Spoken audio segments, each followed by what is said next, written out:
Now, and I need to say, I can't even do a silly segue because I'm moving into something serious right now because I want to get to it before we leave, before we sign off. Want to talk a little bit about the violence that's been happening against Asian citizens in our country. It's a serious topic. So I don't know how much laughing we're going to do in regard to this because it's not a laughing matter.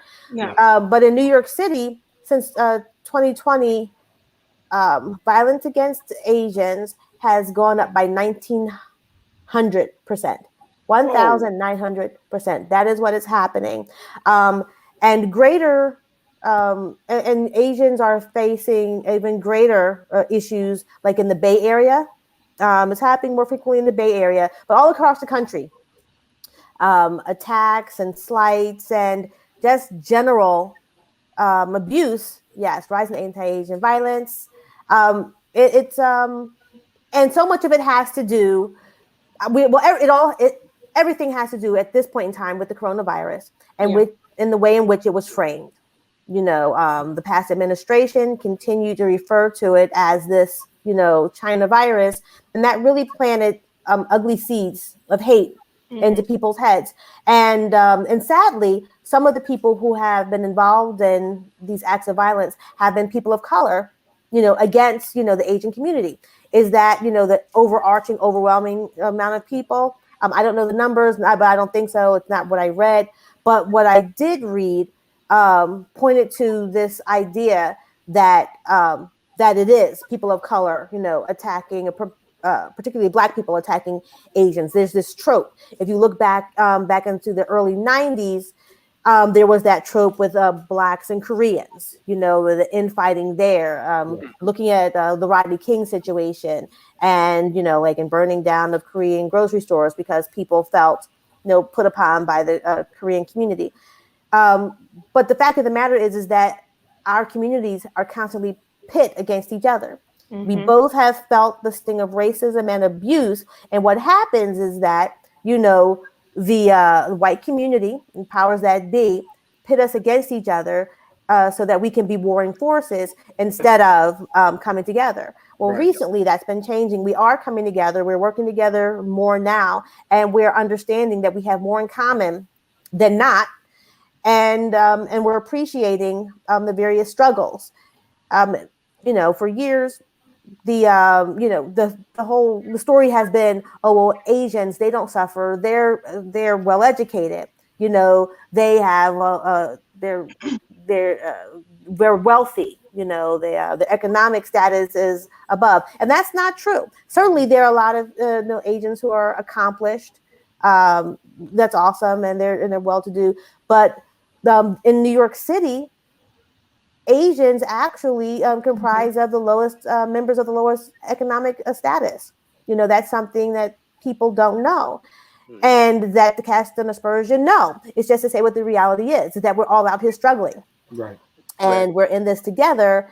And the reality is also, I have all these realities, but the people who are generally coming after like Asians right now are, people who are extremely religious. They have this, this tie. If you look at like evangelical Christians and following Trump, they have this skewed view because they listen to their grand leader, and therefore believe it's like good against evil, and the coronavirus is evil.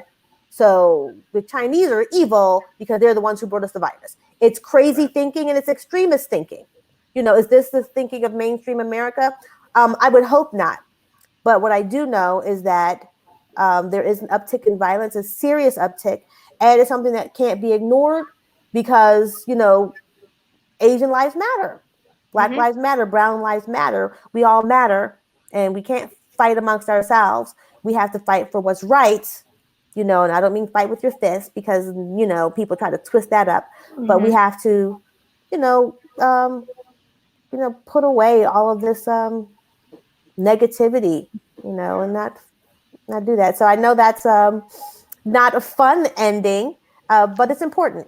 It's It's very important. important, and I think that first of all, Laura, thank you so much for stating in the way that you stated it, because it was right on the money with what's going on. And the sad fact is, Asian discrimination goes unchecked. It's gone unchecked in our society for a very long time, and the longer that it's gone unchecked, the more that it has festered and grown into what we have now. You got the new editor of Teen Vogue magazine was just under fire. She's an African American woman who made some racist statements about Asians on her Twitter back when she was 17, and as a result, most of the staff of Teen Vogue wanted basically posted a letter to make sure that she does not get the job. She did get the job anyway. She's tweeted about being apologetic. She's sent a letter to the corporation about being apologetic and saying that she wants to make some positive change when it comes to how Asian communities are represented. But it starts early, and the first step for us is to speak out against it as people of color in a united way. And at least we can do that. Nobody in our circle is perpetuating these type of violences, but it's important that we at least start to speak out. I think the people in our circle might be, and I think, like, when it comes to Black people and Asian people, I know growing up, being racist, being prejudiced, discriminating against Asian people was more like accepted. Like, that happened a lot in the Black community. It just does. You know what I'm saying? And not to say that doesn't happen on their side too, but it definitely was a thing. Like, that was a thing, and it's a terrible thing. So I think we need to check ourselves. Like, we want we want white people to read these books and learn about us. Like, we need to learn about that community. We need to share that knowledge with our friends and our family, and we need to check our friends and family when they're being racist, problematic, and all these terrible things. Because I'll speak for myself. They are, they are, and that problematic behavior leads to violence, and no one cares about the violence because we accepted the problematic behavior in the first place. So I think we can check ourselves when it comes to that. Definitely, at least for a first step. I think the new generation is really is going to save us, though, because between K-pop and all those Asian dramas that they be watching, my niece, she knows how to speak half Korean, half Mandarin, and she's good to go. And we watching everybody's back, right? But like, I mean, that's outdated. That's something that you grow out of with education and living experiences with people. I know plenty of Asian friends and different levels of different socioeconomic levels. I know scammers, I know doctors, I know everything, right? So like, I think more exposure and just calling it out, like you said, David. When you see it or you hear it, like, this is not what we're doing right now, is it? Because it's not right. This is not right. It's not good, and these are our people too. We're all people. You just have to realize that we are all each other's people. Yeah, I think you make a good point, Greg. Go ahead, Danielle. There's parallels between what I see, like the Latinx community going through in our country, as compared to what Asian Americans have gone through in this country, as far as internment camps, as far as detention centers. So when we stand up for communities that are being discriminated against, we stand up for ourselves, because those things were accepted 30, 40, 50 years ago. All of a sudden they come back and they crop up again, that we're able to, as a country, treat people like animals and put them in detention centers and put them in internment camps. When we stand up for those people, we stand up for ourselves, and we prevent that from happening to other minority communities. Sure. Absolutely. I just, before we close, I just want to swing back around to something you said, Greg. Like, was it B2K? I think if everyone has to watch B2K, it'd be, listen, better world. And use your skin regimen. That clean. That's the Korean skin regimen thing is on point. Wait, you mean BTS? BTS. What did I say?